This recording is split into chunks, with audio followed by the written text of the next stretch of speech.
Alhamdulillah wassalatu wassalamu ala Rasulillah nabiyina Muhammadin wa alihi wa sahbihi wa man walah. Asyhadu an la ilaha illallah wahdahu la syarikalah wa asyhadu anna Muhammadan abduhu wa rasuluhu wa ba'd. Ayo ikhwah, pada kesempatan kali ini kita akan mempraktekkan bagaimana tata cara wudu Nabi sallallahu alaihi wasallam. Namun sebelumnya ketahuilah bahwa wudu mempunyai keutamaan yang agung di sisi Allah Subhanahu wa taala. Di antara keutamaannya bahwa berwudu bisa menggugurkan dosa-dosa. Sebagaimana dalam riwayat Imam Muslim bahwa tidaklah seseorang hamba mencuci kepalanya, wajahnya, kecuali akan keluar dosa-dosanya bersama tetesan terakhir dari air wudunya tersebut. Tidaklah ia mencuci tangannya, demikian pula kakinya, demikian pula kepalanya, kecuali akan dosanya akan berguguran bersama tetesan terakhir daripada air wudu yang menetes dari anggota wudunya tersebut. Di antara juga bahwa kita dianjurkan untuk menjaga wudu, dan itu sifat seorang mukmin. Beliau bersabda, "Wala yuhafidhu 'alal wudu illa al-mu'min." Dan tidaklah yang bisa menjaga wudunya kecuali seorang mukmin. Dan sudah kita ketahui bahwa wudu adalah syarat sahnya salat. Berarti betapa pentingnya kita belajar tentang bagaimana tata cara wudu Nabi Shallallahu Alaihi Wasallam. Berikut ini kita akan mempraktekkan bagaimana wudu Nabi Shallallahu Alaihi Wasallam dengan menggunakan keran yang insya Allah kita akan berburu darinya. Dan perlu kita ketahui bahwa Nabi Shallallahu Alaihi Wasallam tidak suka berlebih-lebihan dalam menggunakan air. Beliau bersabda, "Iyyakum wal israf." Jauhi oleh kamu berlebih-lebihan. Wa in kunta 'ala nahri jarin. Walaupun kamu di air sungai yang mengalir. Dan disebutkan dalam hadis riwayat Abu Daud adalah Rasulullah SAW berwudu dengan satu mud saja. Maka dari itu kita jangan sampai masuk ayat innal mubadzirina kanu ikhwana syayatin. Sesungguhnya orang-orang yang mubadzir itu, yang berlebih-lebihan itu termasuk teman-temannya syaitan. Kadang kita lihat ada orang yang berwudu, ternyata dibuka kerannya besar-besar. Sehingga akhirnya dia menggunakan air secara berlebihan. Dan itu sendiri termasuk dosa. Karena itu termasuk mubadzir, sikap mubadzir itu tidak disukai oleh Allah Subhanahu wa taala. Yang pertama kita akan lakukan yaitu membaca bismillah. Karena membaca bismillah adalah merupakan perkara yang dilakukan oleh Nabi sallallahu alaihi wasallam. Namun para ulama memang berbeda pendapat. Apakah bismillah itu rukun ataukah ia hanya sunnah saja? Ya, Rasulullah bersabda, la salata liman la wudu'a lahu wa la wudu'a liman lam yadhkur ismallahi alaih. Tidak sah salat bagi mereka yang tidak ada wudu, dan tidak sah wudu bagi mereka yang tidak menyebut nama Allah. Kita ucapkan bismillah.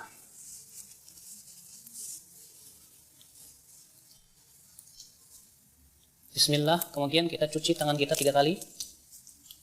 Karena Nabi Shallallahu Alaihi Wasallam mencuci tangannya 3 kali, sebagaimana dalam hadis Utsman, hadis Abdullah bin Zaid. Kemudian setelah itu kita berkumur-kumur 3 kali.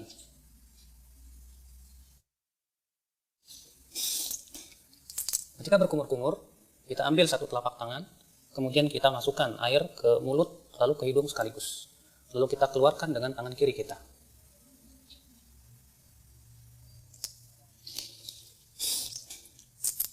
Kita lakukan itu 3 kali.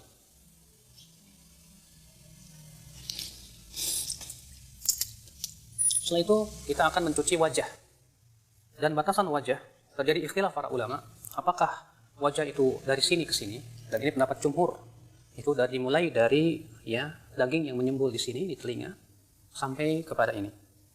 Sebagian ulama mengatakan bahwa wajah itu masuk padanya bagian kuping, bagian depan. Dan ini diriwayatkan dari Ali bin Abi Thalib. Adalah Ali bin Abi Thalib ketika mencuci wajah, beliau mencuci bagian depan telinganya. Ya.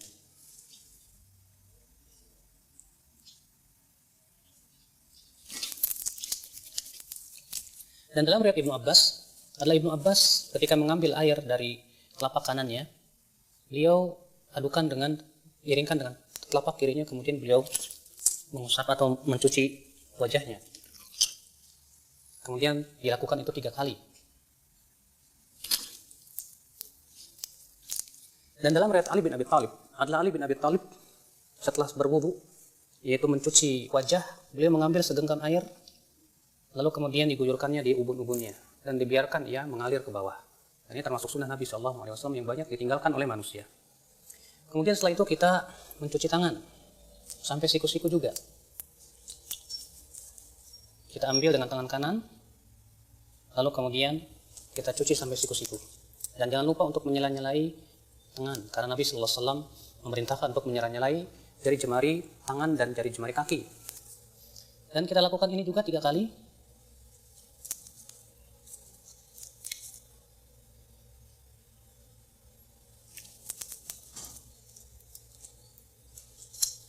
Kemudian setelahnya sebelah kiri.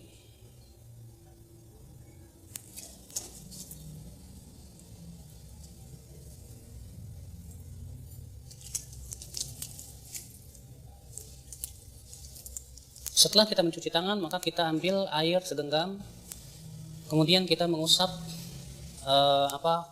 kepala kita. Dan tata cara mengusap kepala ada dua macam. Yang pertama yaitu mengusap dari arah depan, kemudian kita seret sampai ke tengkuk, kemudian kita kembalikan lagi ke depan. Begini. Kemudian kita kembalikan lagi ke depan, lalu kemudian kita masukkan jari kita ke dalam telinga, lalu kita usap bagian depan belakangnya. Seperti ini. Karena Rasulullah mengatakan al-udhunan minar ra's. Dua telinga itu bagian daripada kepala. Jadi ini cara yang pertama, itu dari arah depan. Kita kemudian tarik ke mana? Ke tengkuk. Kemudian kita kembalikan lagi ke bawah, ke depan. Kemudian kita masukkan, lalu kita usap bagian luar telinga. Ini cara yang pertama. Adapun cara yang kedua, itu yang disebutkan dalam hadis riwayat Abu Daud juga dari hadis Rubai', bahwa adalah Rasulullah SAW mengusap kepalanya wala yughayyir min sya'ri syai'an. Beliau tidak merubah bentuk rambutnya sama sekali. Ditafsirkan oleh para ulama, yaitu mengusap rambutnya mengikuti alur rambut, sehingga tidak merubah. Sebab kalau kita mulai dari depan seperti ini, kemudian ke belakang, tentu rambutnya akan acak-acakan. Tapi Rasulullah SAW pernah melakukan supaya rambutnya tidak acak-acakan, itu dengan cara apa? Beliau mengikuti alur rambut, ya, dan mengusapnya hanya sekali saja.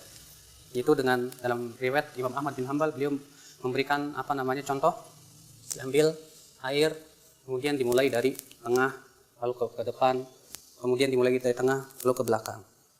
Ini yang dicontoh oleh Imam Ahmad bin Hanbal. Maka ini kata Al-Imam Al-Khattabi, khusus bagi mereka yang mempunyai rambut yang panjang.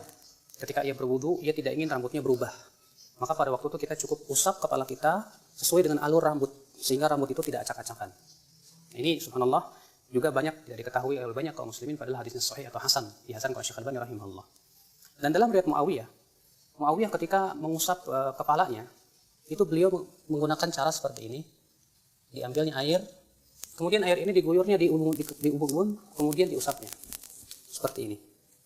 Dan ini pun juga dilakukan oleh Rasulullah SAW, dan itu boleh kita lakukan sekali-kali, karena itu juga dilakukan oleh Rasulullah SAW. Kemudian setelah itu kita akan mencuci kaki.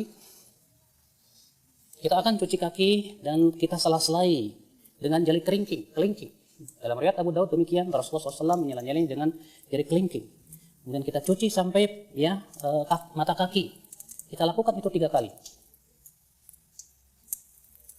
Kemudian sebelah kiri,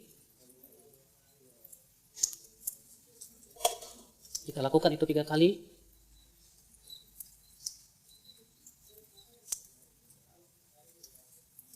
Selesai sudah berwudu. Lalu kemudian setelah berwudu, dianjurkan kita mengucapkan asyhadu an la ilaha illallah wahdahu la syarikalah wa asyhadu anna Muhammadan abduhu wa rasuluh.